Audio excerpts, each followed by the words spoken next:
I'm Senator Adam Hollier, and this is the We Can Do Better podcast. I'm really excited. I have a friend and a neighbor on, Khalilah Burt Gaston. So we have known each other for a number of years, and she literally lives down the block from me. So I'm really excited to have my neighbor over, especially since pandemic.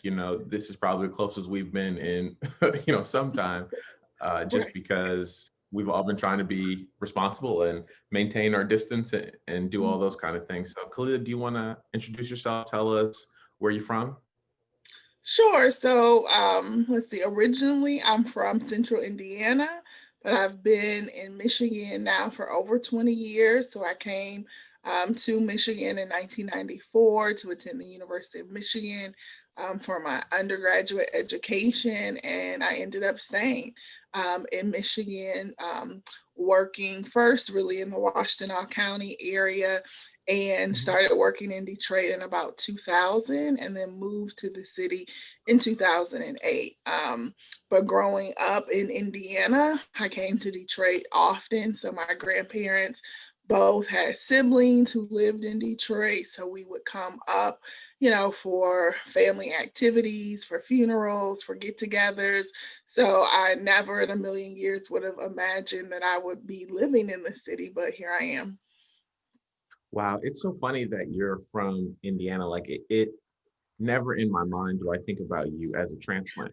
And it's kind of funny because that's such an important part of people's identity, like that they're a real Detroiter. And you're a real Detroiter, even though you're from Central Indiana. And, but I guess it's kind of everything is relative and on a sliding scale. But you also do really community development work and have been doing a lot of stuff in spaces where I don't want to say that agency, but that self-identity really does matter to people. How have you been able to manage being from here, right? Like have chose to raise a family here, being, living in a neighborhood and people's idea that if you ain't been here in this neighborhood for 50 years and, we got those folks where people are like, well, you ain't from here. Right. I'm like, I grew up like I've lived my entire life in this 2-block radius. She's like, yeah, but you used to live on the other side of Woodward. I'm like, yeah, 3 houses. I lived 6 houses west. I'm the first house east. Right. Yeah. They're like, yeah, but that was a big difference. It's like, yeah. what? Yeah. Well, I think, one, growing up with relatives in the city, right? I was the cousin who lived in, right, the country, compared to Detroit. So I grew up in Central Indiana, was not cool at all. So cousins who lived in the city, right, they were cool. They had the belts and the Leah wraps, and my uncles would always talk about who had the latest car. So Detroit, I always had a reverence for the city, for its culture, for its people. So I think maybe that is the difference. In my experience, I didn't grow up in Metro Detroit, so I didn't have negative connotations with the city. My family loved the city. I still have great uncles who live in the city. So it was just an extension of my family. And then when I came to the University of Michigan, it was funny because people just assumed that I was from Detroit, right? Yeah. That was where the majority of Black students came from. And so people would always ask me, did you go to Cass? Did you go to Renaissance? And I was like, I did not. No, I did not.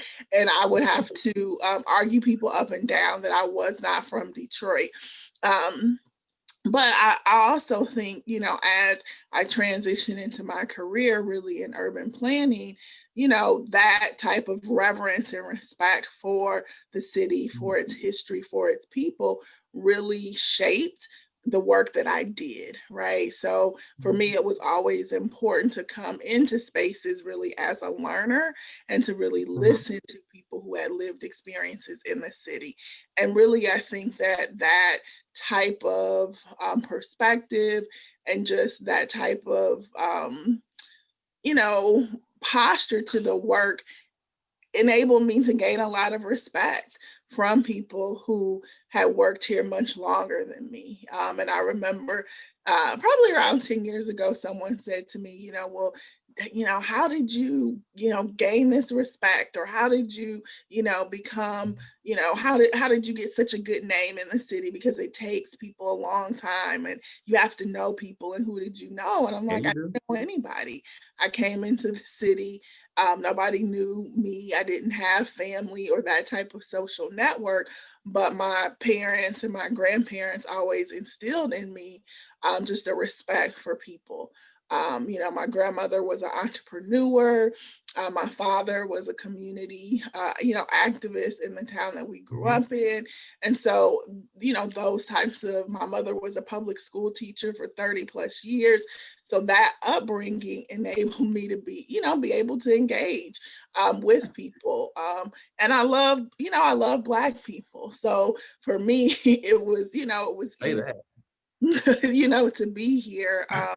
And I grew up in Indiana, in a city that was not predominantly Black by any stretch of the imagination. And so being here and raising children here, for me, is a part of giving them a gift of growing up in a Black space, in a Black city, where you are continually affirmed and seen and loved and valued for who you are. And I think a lot of Detroiters take that for granted, because you all grew up in a majority, Black city. And so, seeing yourself reflected in all walks of life and all types of, positions or careers is not something that people who don't live in a city like Detroit grow up and experience. The fact that my daughters, we can be out with them and people will say, "Oh, you're so beautiful," or "I love your Mhm. hair." That is something that we made a conscious choice to raise them here to be able to benefit from that. It's really cool that you mentioned that. That's something that I often talk about, but to some extent, I didn't realize it until I went to college, right? So I went to Mhm, Flicks, which just around the corner, or used to be just around the corner, but now is way on the west side, Hallie and mhm, Renaissance. And growing up, all my classes, almost all my, everybody in my class was Black. Like it was maybe one or two mhm. white families in the whole school or Right, per right. grade. And so then to go to college where, it was way more diverse, particularly in undergrad, but, the kind of other way. And, when Mhm. Black people were reading, like they're taking the Africana studies classes and they were like, "Oh man, I'm just not reading this book." And they were like, "I wish I had seen it." I'm like, bro, we read that in seventh grade. Like we Right, read that in right. eighth grade, read that in ninth grade. So Yeah, we read yeah. Black authors in DPS, and it was this very different experience where, people got to college and were reading their first Toni Morrison book. And I was like, I don't ever read another Toni Morrison book. I will be okay. Because we read at least, I felt like in high school, we read two a year. Mhm, And there is not a single positive Black male character in a Toni Morrison book. mhm. And I respect, everything about, the perspectives that she was taking and her leadership in that role. But I was like, man, do I have to every year read about how brothers are shiftless and trifling and abusive and, Right, right. all of those kind of things? And it's like, I just can't.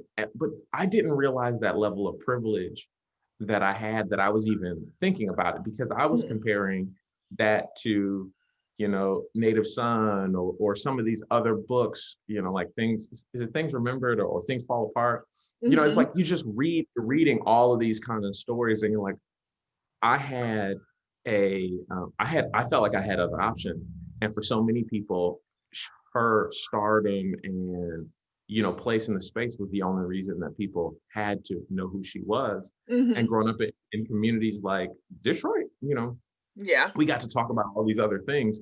And we, the minimum light stories were read about, right? Like we spent whole, significant amount of time talking about Crispus Attucks when we did American history. We talked about slavery and death. We talked about the Mhm. civil rights movement. And my teachers were Black for the most part. And I Right. think that is a really different perspective. And um, I don't know that I had intended to talk so much about kids, but your kids are a little bit older than mine, and we live literally a block away from each other, and we spend a lot of time talking about schools. My infant is certainly not ready yet, but Lily Right. is 3 years old. She'll be in preschool next year, and I think a lot of people think about this idea that you send your kids out to the suburbs or the private school for, knowledge or whatever. But I Mhm. always felt like that experience that I got being around other Black kids, not having to worry about being the only one, was just so valuable, invaluable even. And Mhm. one of the biggest and I think best things that we get out of DPSCD. So, have you thought about where your munchkins are in school? What am I saying? Have you thought about where they're going? Karis is Yeah. what, 9? Karis is 9. She'll be 10 in February. And I mean, I definitely think choosing the best school for your child or for our child was Mhm, something that we underestimated. So, my mother was a public school teacher. My husband, Shannon, grew up downriver. He went to public mhm, schools. He was a Head Start baby. And so when we had our child, we just assumed, right? Oh, there's going to be just ample, wonderful, ample schools. There's all these mhm, schools in Detroit. And I think a lot obviously has shifted in the city, but there's still gems, right? So we made a conscious choice to keep her in the city. We visited schools, in the mhm, suburbs. We visited public schools here, charters locally, but we decided to send Karis to Academy of the Americas in Southwest Detroit, which is a mhm. dual immersion school. So she's been there since kindergarten. She's now in the fifth Oh, wow. grade, and she's pretty much bilingual or fluent in Mhm, Spanish, approaching fully bilingual. But now she's in she'll be headed into middle school, and I think middle school, is somewhat of the weaker link in the city. I think mhm, once parents think about high school, there's Cass, there's Renaissance, MLK, a lot of other schools, but trying to figure out that middle school link is where we are now. And so she um, will probably apply to at least one kind of private school in the region, mhm, and then also another public school here. But we were very open with Karis, right? She mhm, would say, it was like, okay, do we put our child in an environment starting out in kindergarten where she is the minority, right? mhm, And she's going to have to combat microaggressions and a mhm, whole bunch of things when she's least equipped to be able to deal with mhm, that, right? As a 5-year-old. And so we made the conscious choice to put her in an environment that would build her up, that would support her growth and development as a Black child, and that we would be explicit in talking to her about race. In the hopes that as she got older, she would, one, have a more solid foundation, but she would be able to advocate for herself if she was in an environment where she was the minority. And so Karis is very open, and she, is clear. My preference would be to be in a class or in a school where I have majority of teachers who look like me, and where I'm challenged and I can be exposed to, the best. And mhm, as we've gone to the suburbs, she's been very clear. Why aren't there schools like this in Detroit? Right? mhm, Why can't we have buildings like this in the city? Why can't we have these opportunities for kids in Detroit? And so that then leads to a whole other conversation mhm. about, equity in education and funding. And so Karis is very aware of the inequities in the world. Mhm. And so, as we talk about these kind of things, there are a number of folks who have kind of committed their lives to addressing those kind of things. And I would certainly, count you among them and some of the work you did in the foundation community. Do you want to just talk about how that really prepared you to, I don't know, parent little Black kids in the city, but also to be a part of a neighborhood and then to transition into what you're doing now? Yeah, so like I said, my mom and dad really, first of all, I'm born in the 70s in Indiana with an Arabic Mhm, name, right? So my parents were very much pro-Black, that was it in our home. So my exposure to race history started in the home. So even though I grew up in Indiana, my mother was clear. I had affirmations that she would make me say. I went to a public school where the majority of teachers there were Black. So it was a very nurturing experience for me. So growing up, I just never had any issues or any sort of insecurity about my place in the world, about Black people's contribution to the world, about the fact that we, have significant contributions, right?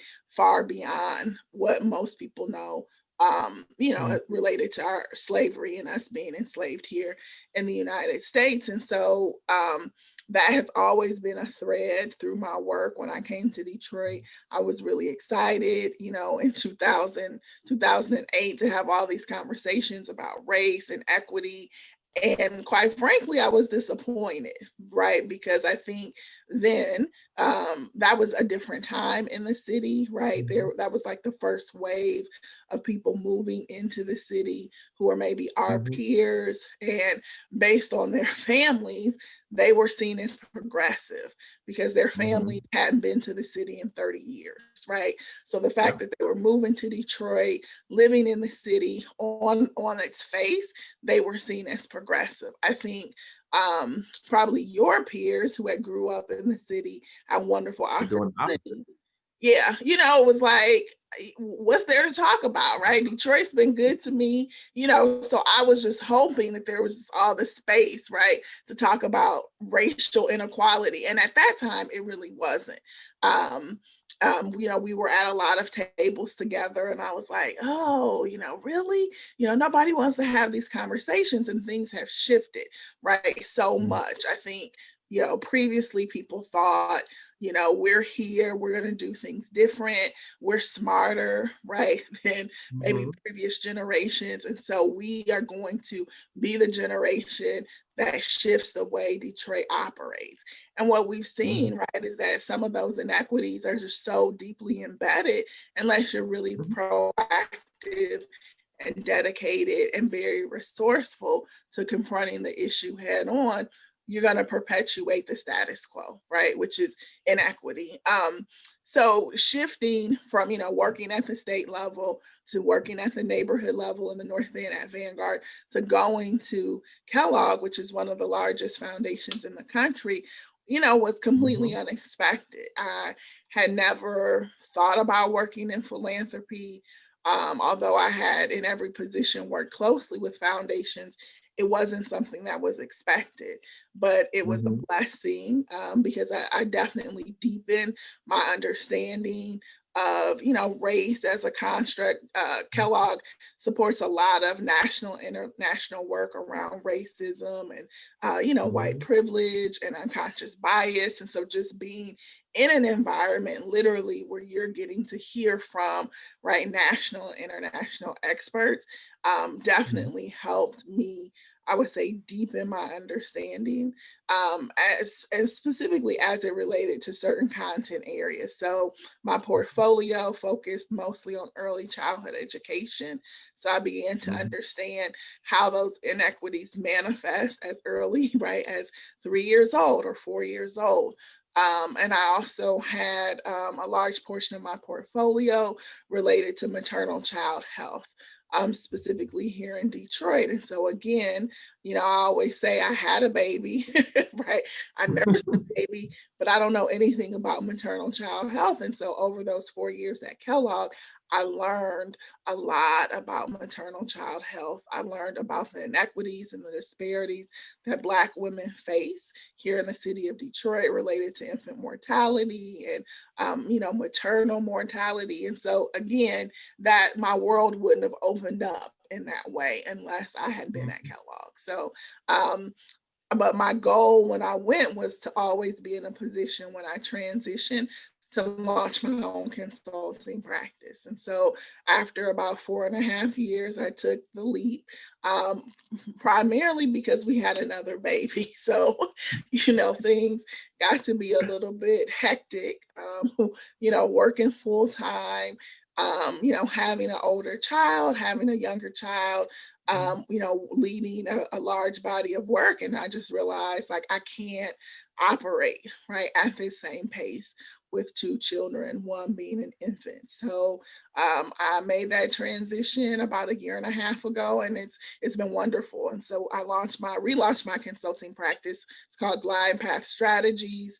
And I have a small team, which we grew actually during the pandemic, and have been really blessed to have a number of clients. We work with foundations, but then also with nonprofits as well. That's cool. And so, it's funny, you kind of touched on two things that I think are particularly interesting and noteworthy in this moment, right? Mhm. With the idea that with child bearing, men's lives don't change much. But, especially through this pandemic, a lot of women have decided that they are leaving the workforce Mhm, mhm. because, our systems aren't designed to allow women to fill the role that society views them in as the primary caretaker.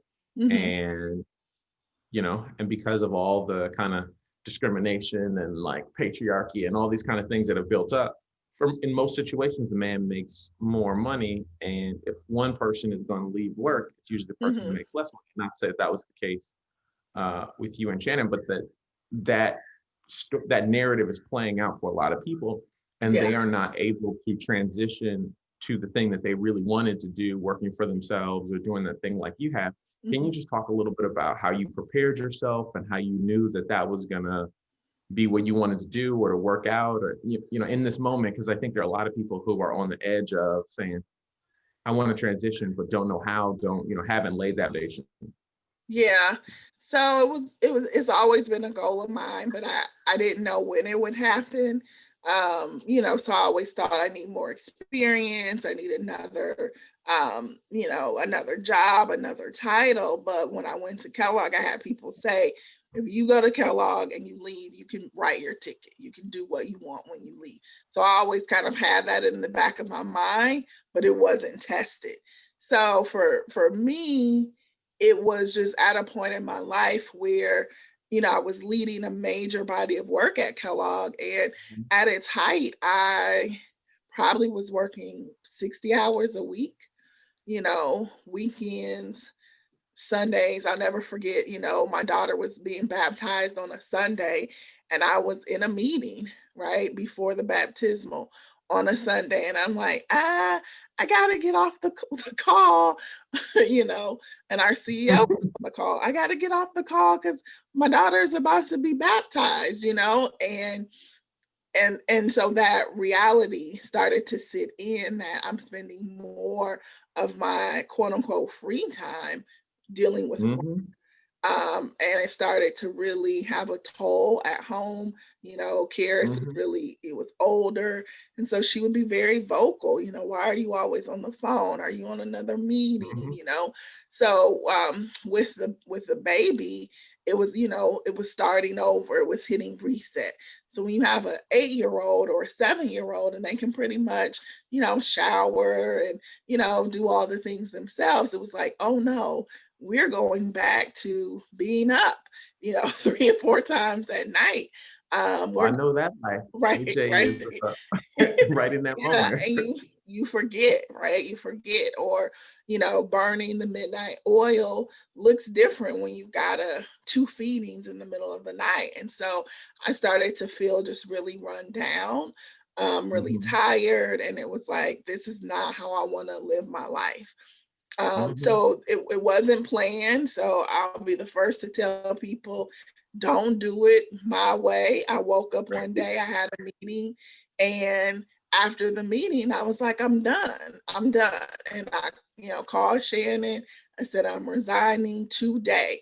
That meeting was at 8 a.m. By 11 a.m., I had resigned. Right. So that was it. I just walked away. I came to a point where I realized this isn't going to work for me. So, people ask, well, how did you do it? How did you plan?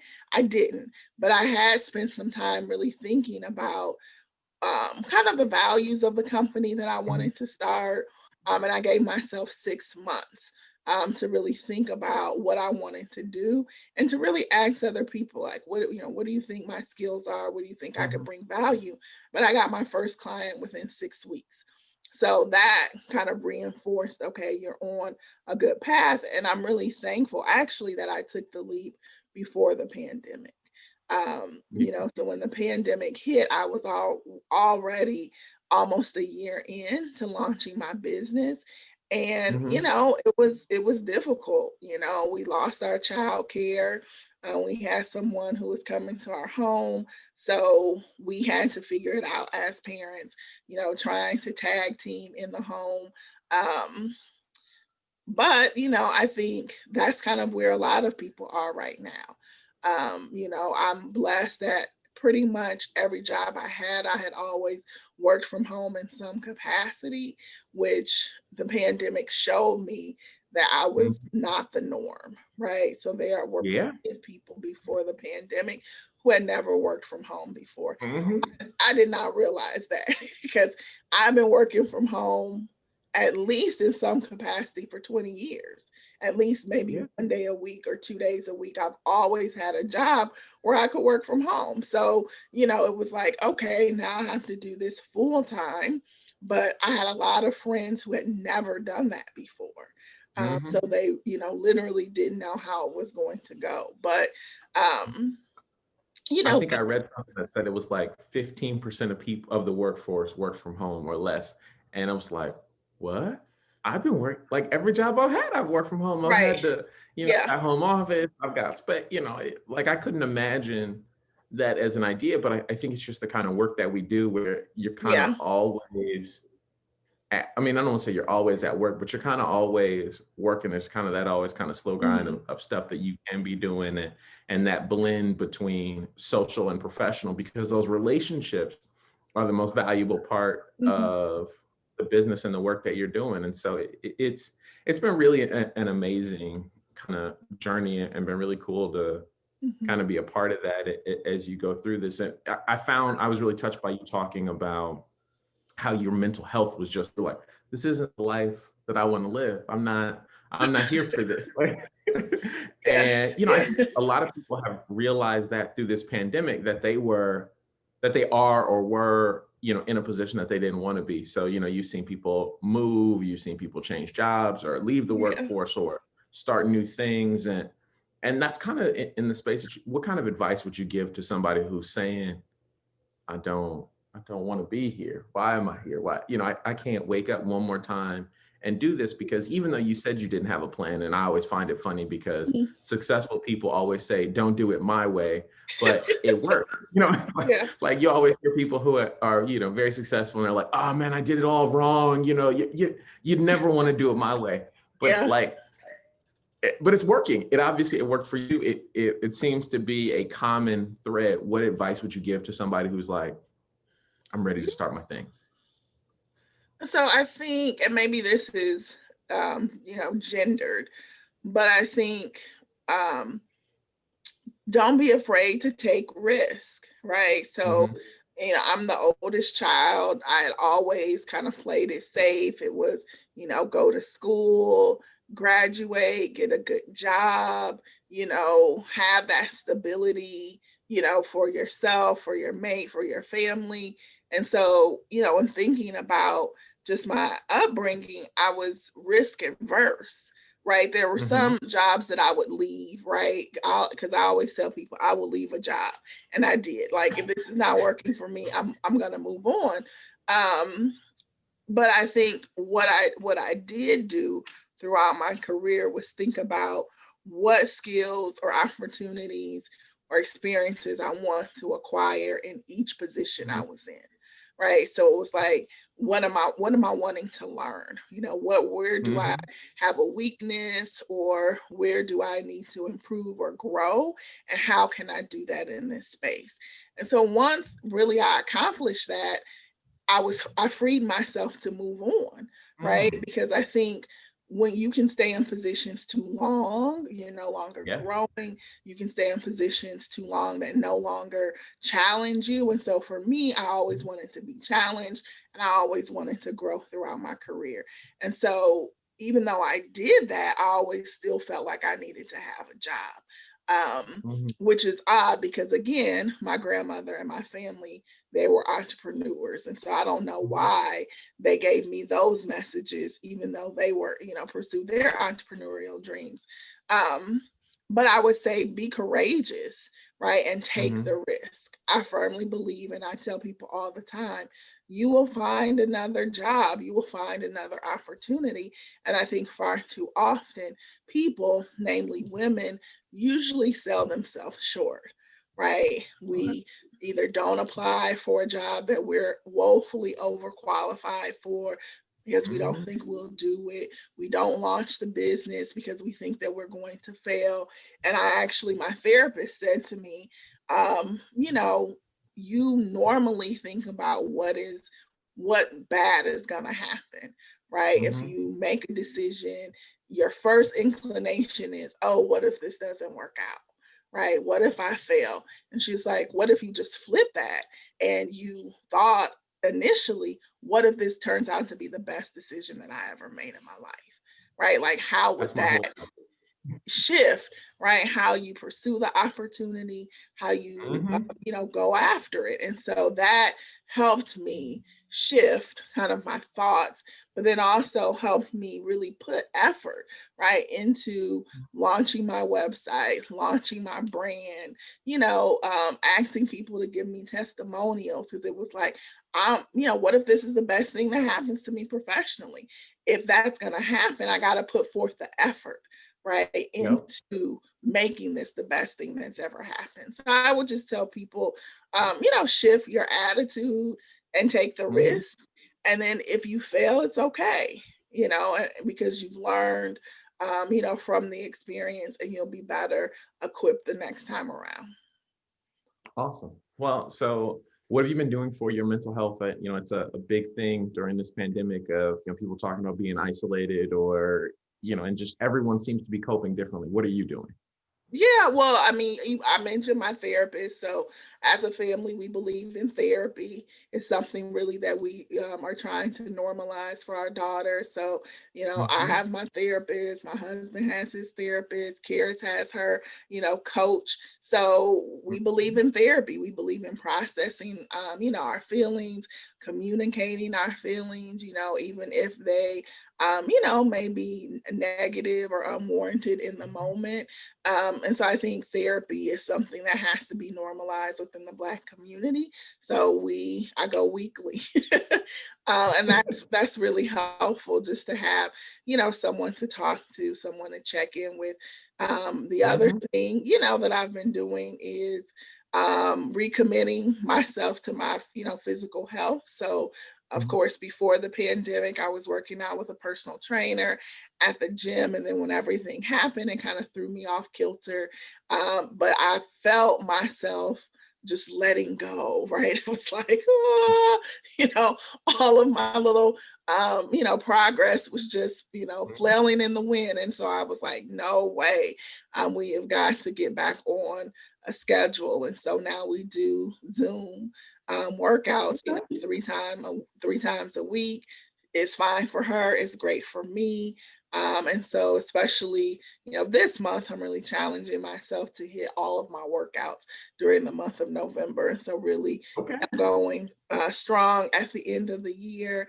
I have my sisters, my mother, close girlfriends. And so, still Mhm. finding the time to connect, with the people that you love, whether that's Zoom or telephone calls. Both of my sisters actually are essential workers. One right now is doing long-term contracts in crisis areas across the country. So she's in Texas and has been in Mhm. Texas twice, since they've been hit.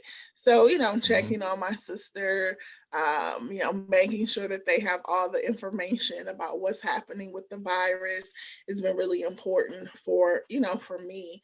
Um, a lot of times people think information causes people to stress. For me, it's the Mhm. exact opposite. So, Yeah. I like to read and have the information. And once I have it, Mhm. it actually gives me a sense of comfort. But I do probably overshare. So my sister told me, don't send me another article. Don't send me another statistic about the coronavirus. And we've been renovating. So Okay. we started our renovation before the pandemic hit. Of course, had to put it on pause. And so that also kind of, it's been an outlet for some, I would say, nervous energy, cleaning, organizing, purging, all of that good stuff. Yeah. Cool. Well, you already got our physical activity question in, so I'll give you a pass there. What are you watching on TV, streaming? What's your go-to in quarantine? What you binging? Yeah, so I actually hadn't been watching a lot of TV. With Karis, we watched All American. I watched All American. You probably won't. It's kind of like a Friday Night Lights type of show. Oh, okay, yeah. I've seen it, the CW show. Yeah, on CW. So we watched that at the beginning of the pandemic. We went back and kind of watched all Blackish. I watched Grownish, love Grownish. But then over the past 2 months, I started watching, what was it? Lovecraft Country. I watched, what's the one with Regina King? Watchmen. Oh yeah, that was good. Yeah, so I started off with Watchmen because I'm not really into sci-fi, but I was like, let me give it a shot. So I started off with Watchmen. Then I went to Lovecraft Country. And now, just over the past couple of days, I've been watching The Queen's Gambit. So really enjoyed The Queen's Gambit. Lovecraft Country and Watchmen, it was wonderful to see, Black people on screen. But again, I don't like horror, and I do not like sci-fi. So both of those kind of had me like, what's really going on here? But I was intrigued because people were like, oh, this is great. This is so good. But Lovecraft Country, a lot of times just had me with my mouth open, like, what's really happening here? I haven't seen it. Yeah. So I don't really know if I will watch. I think for season 2, I'll probably give season 2 maybe 2 to 3 episodes before I'm gonna have to move on. But I also love This Is Us. So that is just my favorite show. Yeah. We haven't been able to chance to catch up with Lovecraft Country. It's kind of one of those shows where it's like, Chris, I'm like, it's a show that we could watch together. And so This Is Us is a together show. So we watch that. We're so far behind on Blackish and Grownish. But in our household, we watch a lot of She-Ra. We've been watching Avatar a lot with Lily, some Sesame Street, Oh gosh, Karis loves the Avatar, and then Airbender. And then we've been doing Sister, because all those came back on to Netflix. We watched Sister. We watched Moesha. She's so she's all into Sister. That's funny. Well, thank you so much for spending time with us and sharing your story. It's really important and I think valuable for elevate the voices of Black women and Detroiters and people who are doing work that's reasonable and important and essential in our community and in the 2nd Senate District. So thank you so much for coming on. It's so good to see you. Yeah, thank you. And tell Crystal we said congratulations. All right. All right, thank you. And this has been the We Can Do Better podcast. I'm Senator Adam Hollier, and we're excited to have had my neighbor, Khalilah Burt Gaston, on today. Bye-bye.